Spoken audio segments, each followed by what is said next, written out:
అధ్యక్ష, ప్రధానంగా మనం చూస్తే ఇన్ఫ్రాస్ట్రక్చర్ పైన గడిచిన పేరెంట్ టీచర్ మీటింగ్ లో స్టార్ రేటింగ్ అనేది ఏర్పాటు చేశారు అధ్యక్ష. ఒక పక్కన ఇన్ఫ్రాస్ట్రక్చర్ పైన, ఇంకో పక్కన ఎడ్యుకేషన్ అవుట్కమ్స్ పైన, రెండింటిపైన ఏర్పాటు చేసి ఈ రోజు కూడా నేను రివ్యూ చేసినప్పుడు ఏ పాఠశాలలో అయితే 1 స్టార్ 2 స్టార్ లోనే అంటే బేసిక్ ఇన్ఫ్రాస్ట్రక్చర్ ఎక్కడైతే లేదో ముందల అదంతా అప్గ్రేడ్ చేయాల లక్ష్యంతో మన ప్రభుత్వం పనిచేస్తుందని గౌరవ సభ్యులు నేను తెలియజేస్తున్నాను. సభ్యులు అన్నట్టు leak proof buildings, basic benches, fresh paint of coat of paint, toilets, తాగునీరు, బేసిక్స్ ముందర ఫోకస్ చేయాలనే లక్ష్యంతో మన ప్రభుత్వం ఈ కార్యక్రమం చేయబడుతుందని గౌరవ సభ్యులు తెలియజేస్తున్నారు అధ్యక్ష.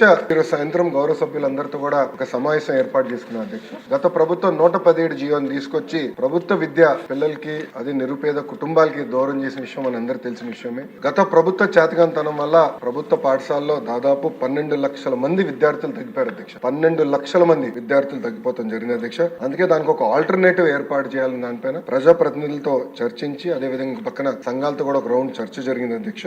ఆల్టర్నేట్ పైన కూడా మేము చర్చిస్తాం జరుగుతుంది. ఇంతేకాకుండా అధ్యక్ష, ఏదైతే ఇన్కంప్లీటెడ్ వర్క్స్ ఉన్నాయో, ఎక్కడైతే ఇంకా వర్క్ లో అవ్వాల్సి ఉందో అన్నిటిపైన కూడా మేము వివరాలు తీసుకుంటాం అధ్యక్ష. ఇన్కంప్లీట్ ఆల్రెడీ మొదలు పెట్టి ఇన్కంప్లీట్ గా ఉన్నాయని తప్పనిసరిగా మేము పూర్తి చేస్తాం అధ్యక్ష. 117 ఆల్టర్నేటివ్ ఏదైతే మేము తీసుకొద్దాం అనుకుంటున్నాం, మన ప్రభుత్వం తీసుకొద్దాం అనుకుంటుందో దానిపైన సుదీర్ఘంగా చర్చించిన తర్వాత అందరూ ఓకే అంటే అది ఆధారంగా తీసుకుని రేపు టీచర్ ట్రాన్స్ఫర్లు కానీ ఇన్ఫ్రాస్ట్రక్చర్ అది ఆధారంగా తీసుకుని బిల్డ్ చేయాల్సిన అవసరం ఉంది అధ్యక్ష. ఎందుకంటే గత ప్రభుత్వం నాడు నేడు కార్యక్రమం ద్వారా కొన్ని పాఠశాలల కడతం జరిగింది. అవి ఏమైనాయంటే 117 జీవో వల్ల ఆ పాఠశాలలు మూతపడింది అధ్యక్ష. విద్యార్థులు లేకుండా మూతపడింది. అంటే డబ్బులు ఖర్చు పెట్టారు, పిల్లలు లేరు. అలాంటి పరిస్థితి రాకుండా చూసుకోవాల్సిన అవసరం ఉంది అధ్యక్ష. అంతేకాకుండా అధ్యక్ష, నాడు నేడు పైన కూడా గతంలో అనేక మన ఆరోపణలు వచ్చినాయి, నాణ్యత లేదని కూడా వచ్చింది అధ్యక్ష. దానిపైన కూడా గౌరవ సభ్యులు ఇప్పుడు కోరారు, యాక్షన్ తీసుకోమన్నారు. తప్పనిసరిగా నేను నివేదిక తెప్పించుకుంటాను. దాని తర్వాత గౌరవ సభ్యులతో చర్చించిన తర్వాత నిర్ణయం తీసుకుంటున్నాను అధ్యక్ష.